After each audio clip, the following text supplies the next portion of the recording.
Calcule as seguintes operações. São sempre somas de dois números binomiais em que o número de cima é o mesmo e que o número de baixo os dois números de baixo são consecutivos. 2 e o 3, 2 e o 3, nesse caso, coincidentemente, é a mesma sequência, mas podia ser qualquer combinação de dois números consecutivos.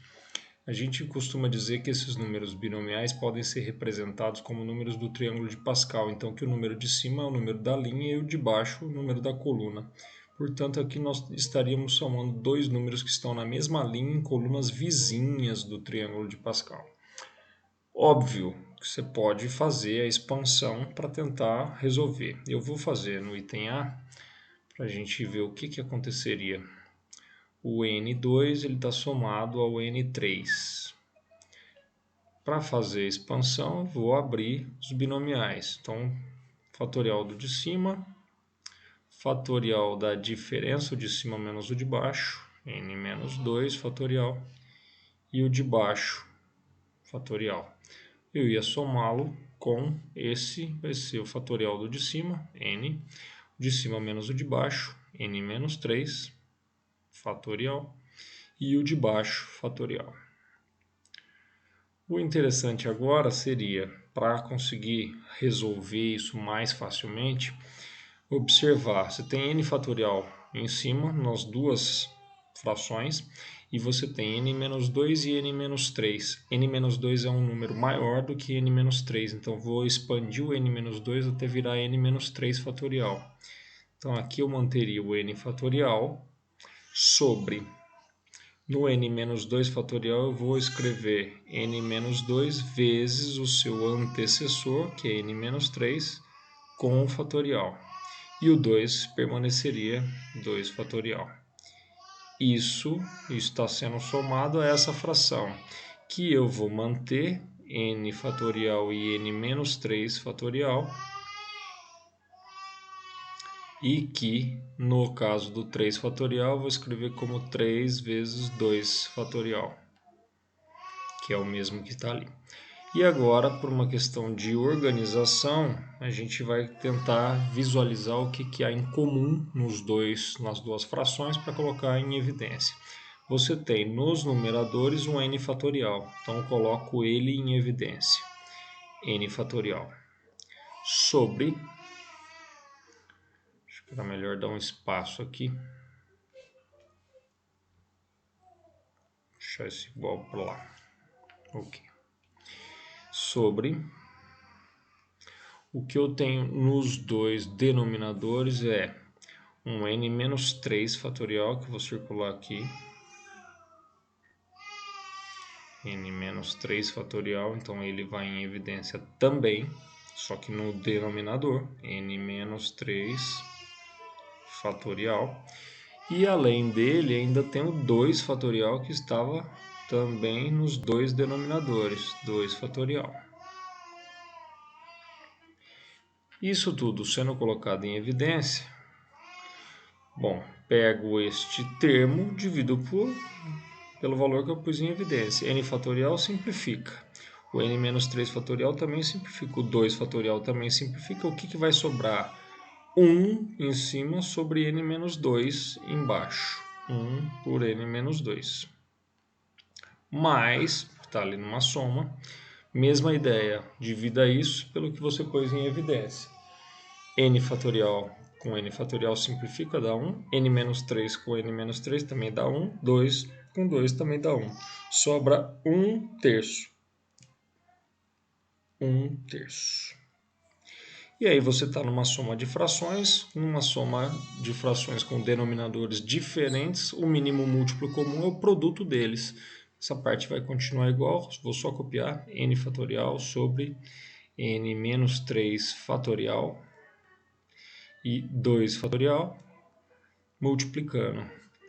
O produto aqui será 3 vezes n-2, divido pelo de baixo, multiplico pelo de cima. 3 vezes n-2 dividido por n-2, sobra 3 vezes 1, 3. Mais 3 vezes n-2 dividido por 3, sobra n-2 vezes 1, n-2. Se você fizer essa conta, você tem o n fatorial sobre o n menos 3 fatorial e o 2 fatorial permanecem. Multiplicados, aqui n, 3 menos 2 dá 1, n mais 1, sobre 3 e n menos 2. E aí, novamente, é uma questão de organização. Se eu faço n mais 1 vezes n fatorial, isso é o mesmo que n mais 1 fatorial. Um número vezes o seu antecessor fatorial. Essa é a definição do número fatorial. Sobre, mesma ideia, aqui você tem n menos 2 multiplicando n menos 3 fatorial. Esse é o n menos 2 fatorial. Você pode visualizar esse produto, inclusive, aqui. N menos 2 vezes n menos 3 fatorial, que foi uma das expansões que eu havia feito. E, novamente, o 2 fatorial vezes o 3, ele é 3 fatorial. E agora, talvez seja a parte mais chata de enxergar, que isso é n mais 1, 3. É um binomial n mais 1, 3. Que você faz o fatorial do de cima, está aqui apresentado.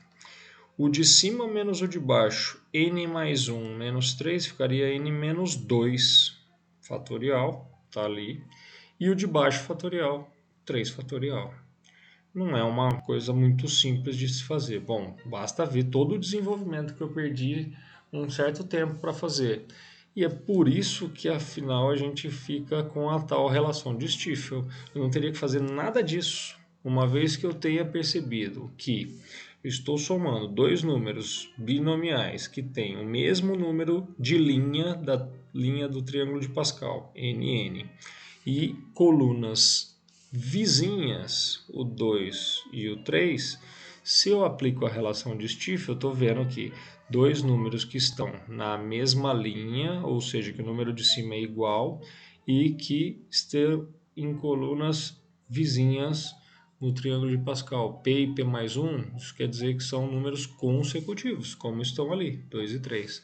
O resultado dessa soma vai ser um novo binomial que está na linha de baixo da linha que eu estou com os dois valores. Se a linha ali era n, então a linha resultado é n mais 1. Veja lá, nn, resultado, linha n mais 1.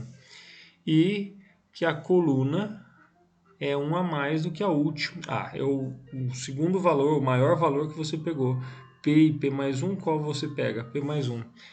2 e 3, qual você pega? O 3. Aí, eu podia fazer isso diretamente, que é o que eu vou fazer no item B, ao invés de fazer todo um desenvolvimento, eu olho para lá e vejo assim, bom, eu estou somando o 10,2 com o 10,3. O que eu sei? São dois números que estão na mesma linha do triângulo de Pascal, linha 10, portanto o resultado vai estar uma linha abaixo, linha 11. E que são colunas vizinhas, 2 e 3. Entre as duas você sempre pega o maior número, 3. Isso é o que diz a relação de Stiefel, para eu não ter que fazer os desenvolvimentos, ficar fazendo contas igual eu fiz aqui. Posso sempre utilizar isso, desde que sejam números com o mesmo número de linha e colunas vizinhas.